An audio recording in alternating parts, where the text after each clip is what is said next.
3 লাখৰ পৰা 6 লাখলৈ যিসকলৰ ইনকাম কিমান ওলাই ইয়াতে আপোনালোকক মই আগতে দেখুৱাইছো 3 লাখৰ পৰা 6 লাখ আপোনাৰ 15000 টকা গতিকে 15000 টকা আপোনাৰ ট্যাক্স হয় আৰু আপোনাক ৰিবেট দিছে কিমান 25000 আপুনি ইয়াতে ৰিবেট দিছে আৰু আপোনাৰ ট্যাক্স হয় কিমান 15000 গতিকে আপুনি ইয়াতে কোনো ট্যাক্স দিব নালাগে আপ টু 7 লাখলৈকে আপুনি ইয়াতে কোনো ট্যাক্স দিব নালাগে নমস্কাৰ সৰ্বসকল আপোনাক স্বাগতম জনাইছো বৰ্তমান যেটো আমাৰ নিউ ট্যাক্স ৰেজিম ফৰমেট আহিছে এই ক্ষেত্ৰত আপোনালোকে কি কি সুবিধা পাব আৰু যেটো আমাৰ ওল্ড ট্যাক্স ৰেজিম আছিল ইয়াতে কি কি সুবিধা পাব এই দুটা বিষয় মই ইয়াতে থুলমূলকৈ আলোচনা কৰিম গতিকে যেটো আমাৰ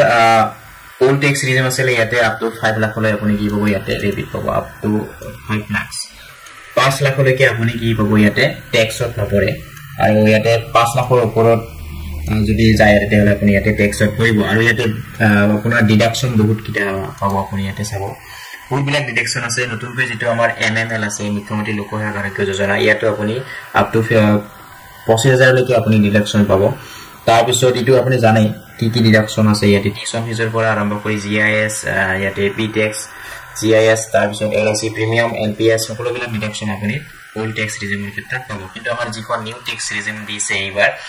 23-24 বৰ্ষত ইয়াতে কিন্তু এইবিলাক সব আপুনি একো বেনিফিট নাপাব আৰু ইয়াতে যেটো আমাৰ ইয়াৰ বাবে ইয়াৰ হলনি আপুনি আপ টু 25000 ইয়াতে আপোনাৰ ৰিবেট দিছে 25000 লৈকে আপোনাক ইয়াতে ৰিবেট দিছে বাকি ইয়াতে কোনো ডিডাকশন আপুনি ইয়াতে লাভ ইয়াতে নাপাব যিবিলাক ওল্ড ট্যাক্স ৰেজিমত পাইছিলে এনপিএছ ৰ পৰা আৰম্ভ কৰি জিপিএফ এলআইসি প্ৰিমিয়াম এইবিলাক আপুনি ইয়াতে দেখিব নোৱাৰিব এটা মই एग्जांपल হিচাপে ইয়াতে তলত যদি আপুনি চাই ট্যাক্স ৰেজিমৰ ক্ষেত্ৰত এইটো পইণ্টস দিছে ইয়াতে চাব ইয়াতে আপ টু 3 লাখ ইয়াতে ট্যাক্সত নীল আপোনাৰ কোনো ইয়াতে ট্যাক্স দিব নালাগে আপ টু 3 লাখলৈকে তাৰপিছত 3 লাখৰ পৰা 6 লাখৰ ভিতৰত যিসকলৰ ইনকাম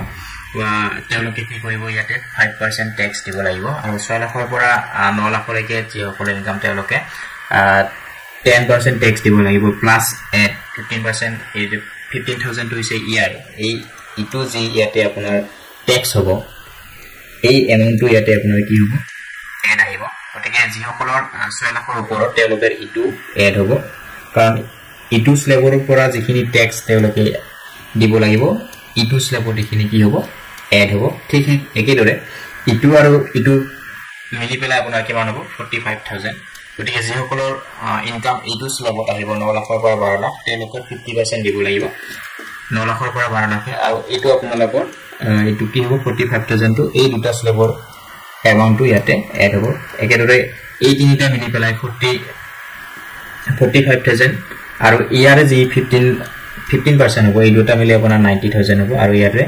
এইখিনি এমাউন্টৰ আপুনি 20% দিব লাগিব আৰু এবাৰ 15 লাখৰ পৰা আপোনাৰ এই গটেকিটা স্লেব কাউন্ট কৰি যিখিনি হ'ব ইয়াতে 1.5 লাখ টকা আৰু ইয়াতে 30% এইখিনি আপুনি দিব লাগিব ইনকাম ট্যাক্স আৰু এটো হৈছে আপোনাৰ ইনকাম ট্যাক্সৰ যেটো স্লেব হিচাপে এইখিনি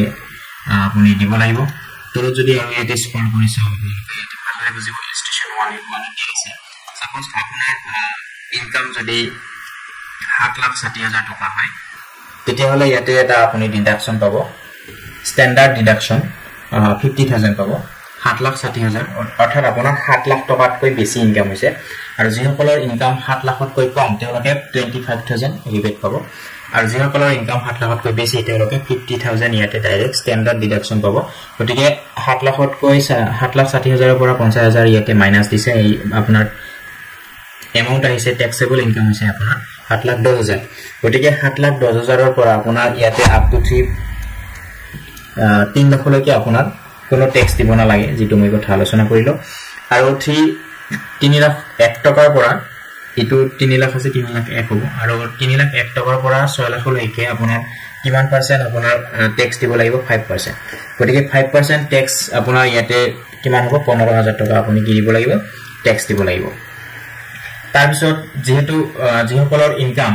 7 লাখ টকাতকৈ কম তেওঁলোকৰ ইটো স্লেব নাহিব ইটো হিচাপ নাহিব তেওঁলোকৰ গতিকে যিজনৰ ইয়াতে দেখুৱাইছে তেওঁলোকৰ 7 লাখতকৈ বেছি হৈ আছে 7,10,000 হৈছে গতিকে তেওঁৰ এইটো সো ইয়াতে তেওঁৰ ইনকাম কিমান হৈ আছে 7,10,000 গতিকে 10,000 টকা তেওঁৰ ইয়াতে বেছি হৈ আছে গতিকে এইটো স্লেব আহিব গতিকে 6 লাখ 1 টকাৰ পৰা 7,10,000 যেহেতু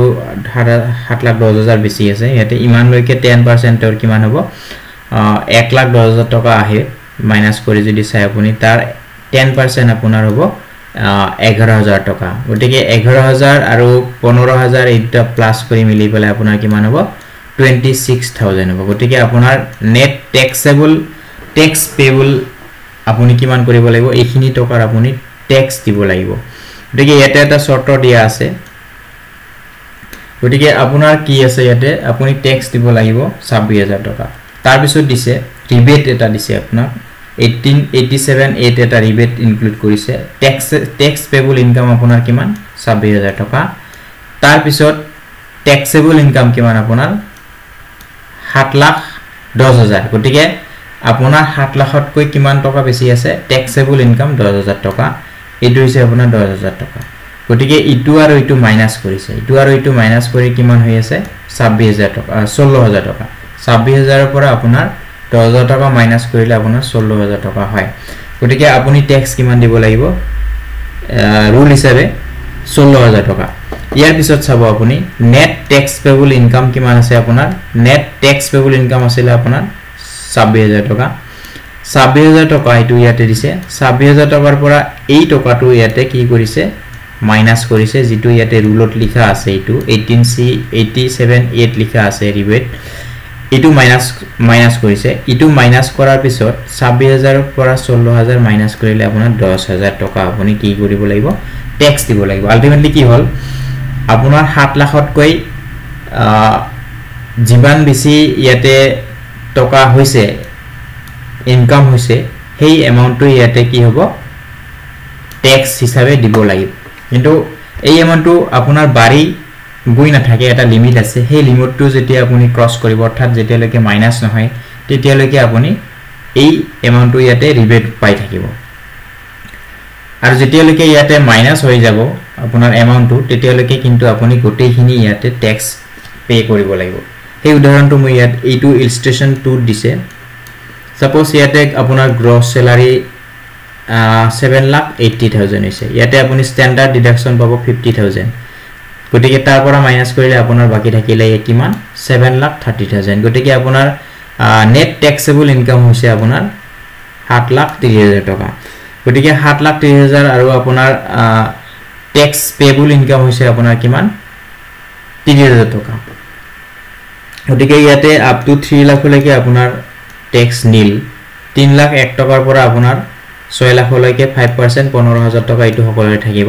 তাৰ পিছত 6 লাখ 1 টকাৰ পৰা 7,30,000 ইয়াতে আছিল 7,10,000 ইয়াতে ধৰিছে আপোনাৰ কিমান 7,30,000 10% কিমান হৈছে 13,000 টকা এই দুটা প্লাস কৰিলে আপোনাৰ কিমান হয় 28,000 টকা গটিকে 28,000 টকাটো 87 ডিজিট ৰিবেটৰ ৰুলত লিখা আছে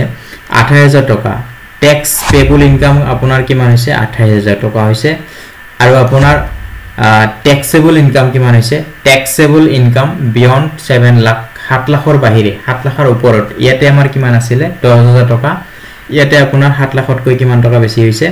30,000 টকা বেছি হৈছে গটিকে ইটো আৰু ইটো মাইনাস কৰিলে কিমান হল আপোনাৰ 2,000 টকা আপোনাৰ মাইনাসত আহিছে গটিকে 2,000 টকা মাইনাসত আহিছে যদি তেতিয়া হলে আপোনাৰ ইটো যে ৰিবেট এই যে ৰিবেটৰ যেটো ৰুল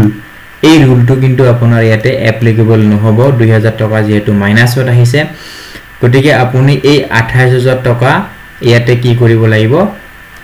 নেট ট্যাক্সেবল ইনকাম 28,000 টকা আপুনি ট্যাক্স দিব লাগিব যেহেতু আপোনাৰ এমাউন্টটো মাইনাসত আহিছে যেতিয়ালৈকে মাইনাসত নাহে এই এমাউন্টটো এনেদৰে যেতিয়া প্লাসত হৈ থাকে ইটো আৰু ইটো মাইনাস কৰিলে ইটো আৰু ইটো মাইনাস কৰিলে যেতিয়ালৈকে আপোনাৰ মাইনাসত নলাই এনেকৈ তেতিয়ালৈকে আপুনি কি কৰি দিব ইটো ৰিবেট পাই থাকিব আৰু যেতিয়া আপোনাৰ এমাউন্টটো মাইনাস হৈ যায় তেতিয়া হলে আপুনি ইটো এই যেটো রিউল দিয়া আছে ইয়াতে এই রুটটো আপোনাৰ ৰিবেট নাপাব গতিকে আপোনালোকে নিশ্চয় বুজি পালে যেটো উদাহৰণ হিচাপে দিছে ইয়াতে আপোনালোকক দেখুৱালো ইলস্ট্ৰেশন 1 আৰু ইলস্ট্ৰেশন 2 ইয়াতে যেতিয়ালৈকে আপোনাৰ এমাউন্টটো ইয়াতে মাইনাস কৰিলে মাইনাসত নাহিব এইটো এই হিচাপে তেতিয়ালৈকে আপুনি এই এমাউন্টটো ট্যাক্সত দিব নালাগে আৰু যেতিয়া আপোনাৰ মাইনাস হ'ব তেতিয়ালৈকে আপুনি কিন্তু যিখিনি ট্যাক্স পেবল ইনকাম এইখিনি আপোনাৰ ট্যাক্স দিব লাগিব যেহেতু ইয়াতে মাইনাসত আহিছে ইয়াতে যদি মাইনাস 1,000 হয় তেতিয়া হলে আপুনি এইখিনি দিব লাগিব যদি -1 টকা ওলাই বা 100 रुपीस ওলাই তেতিয়াহলে আপুনি এই টকাখিনি ট্যাক্স হিচাপে চৰকাৰক দিব লাগিব আৰু যদি এনেকৈ মাইনাছত নলাই ইয়াতে প্লাছত ওলাই তেতিয়াহলে আপুনি 7 লাখতকৈ যিমান ওলাই বেছি সেই এমাউন্টটোহে আপুনি ইয়াতে কি কৰিব লাগিব ট্যাক্সত দিব লাগিব 7 লাখতকৈ যিমান ওলাই সেইখিনিহে আপুনি দিব লাগিব আৰু 7 লাখতকৈ যদি আপুনি মাইনাস কৰি পেলাই যদি এনেকৈ যদি আপোনাৰ ইয়াতে মাইনাস ওলাই যায় তেতিয়াহলে আপুনি এই 5% আৰু 10% মিলি পেলাই এই দুটা মিলি পেলাই আপোনাৰ যিমান ওলাই সেই গোটেইখিনি আপুনি ইয়াতে ট্যাক্স হিচাপে চৰকাৰক দিব লাগিব এইখিনি আছিল ফৰ্মুলা নিশ্চয় আপোনালোকে বুজি পাইছে কিবা কনফিউজন থাকিলে আপুনি কমেন্ট সেকশনত জনাব মই আপোনালোকক ৰিপ্লাই দিবলৈ চেষ্টা কৰিম গতিকে আজিলৈ এৰিছো বন্ধুসকল ভিডিওটো চোৱাৰ বাবে জনাইছো অশেষ ধন্যবাদ নেক্সট ভিডিওত লগ পোৱাৰ আশাৰে bye bye take care have fun